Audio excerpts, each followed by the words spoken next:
नमस्कार, जय जिनेंद्र दोस्तों। मैं ललित सरावगी जैन इस समय जयपुर में हूं और इसी जयपुर से आज हमने एक ऐसे जैन रत्न को चुना है और जिनकी बात पे इतना भरोसा है कि लोग लाखों करोड़ों रुपए की व्यापार कर लेते हैं। और इनकी कंपनी भारत की प्रतिष्ठित शेयर ब्रोकरेज कंपनी में से एक आती है। ट्रेड स्विफ्ट कंपनी के ये को फाउंडर है और जिन्हें रोजाना हम और आप लाइव जी बिजनेस पे देखते हैं जैन साहब के जेम्स कार्यक्रम के अंतर्गत, और वो हैं श्री संदीप जैन।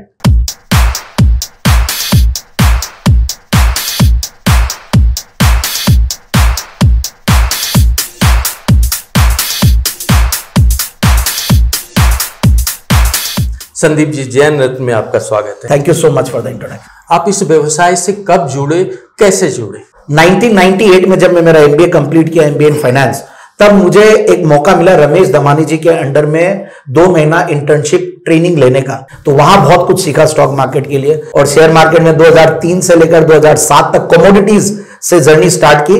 फिर 2008-9 में हम लोग शेयर मार्केट में फिर आए। 2012 से रिसर्च पे बहुत जबरदस्त फोकस किया और 2012 से लेकर 16 तक रिसर्च पे इतना फोकस किया कि पूरे रिसर्च बेस्ड ब्रोकिंग हाउस हमने खड़ी कर दी। और आज हमारे करीब 40-50 हजार क्लाइंट्स हैं। इंडिया में करीब 150 से 200 सिटीज में हमारी फ्रेंचाइजीज और ऑफिसेज हैं।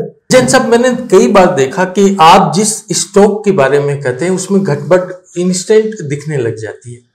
तो ये जादू है या आप लोगों का अध्ययन है जो आप बताते हैं, क्या है? नहीं, जादू तो नहीं है सर्टेनली, बट ये रिसर्च है। क्या होता है कि हम लोग स्टॉक्स के फंडामेंटल्स पे बहुत स्टडी करते हैं। मैं स्टॉक्स जब चुन के लाता हूं तो जैसे हम हमारे होता है ना बेटी के लिए जवाई चुनते हैं, तो वैसे मैं स्टॉक्स को चुनता हूं।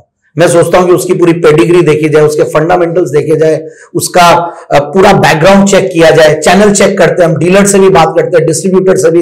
इस तरीके का एक हमने हमारी लिस्ट बना रखी है कि ये फंडामेंटली स्ट्रॉन्ग स्टॉक्स है।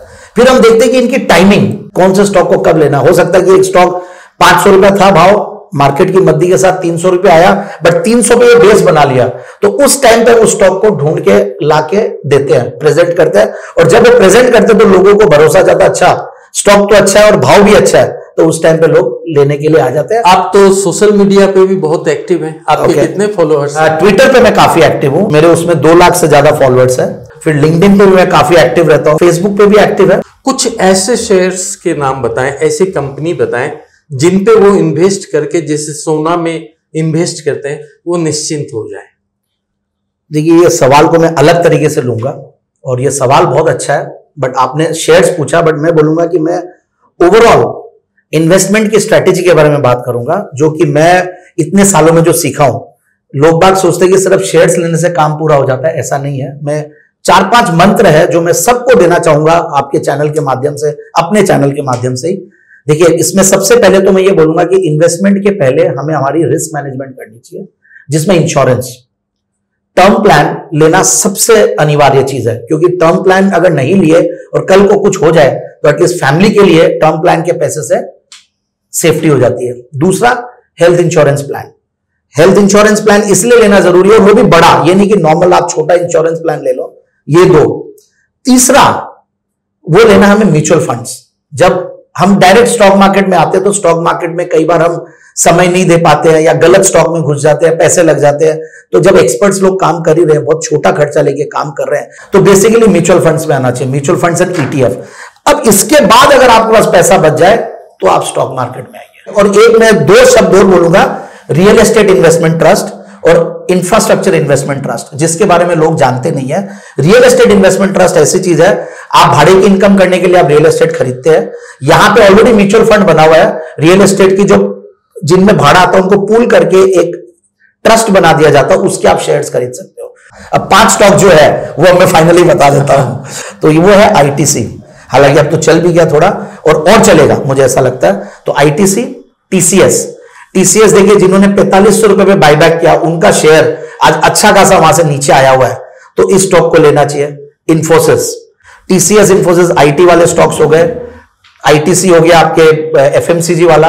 अब फार्मा में आना है तो मैं बोलूंगा कि फाइजर लीजिए, एबॉट लीजिए, जो एमएनसी फार्मा कंपनीज है। तो ऐसे करके कुछ स्टॉक्स है।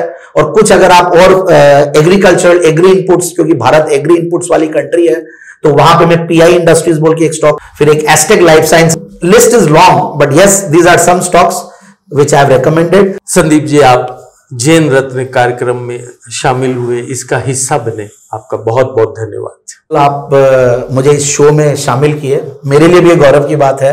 आपने मुझे रत्न समझा और जैन रत्न समझा, और वाह जिंदगी जैसा एक पॉपुलर प्रोग्राम जो कि मुझे लगता है कि भारत के, मैंने भी आपसे शायद पूछा था तो आपने करीब सिर्फ 90 लोगों को अभी तक यहाँ पे लाए हैं, तो मेरे लिए बहुत गौरव की बात है कि मैं 91st इंसान हूं या टॉप 100 में आ गया हूं आपकी लिस्ट में। So it is a matter of pride for me also, and thank you so much once again to you and वाह जिंदगी। Thank you. जय जिनेंद्र।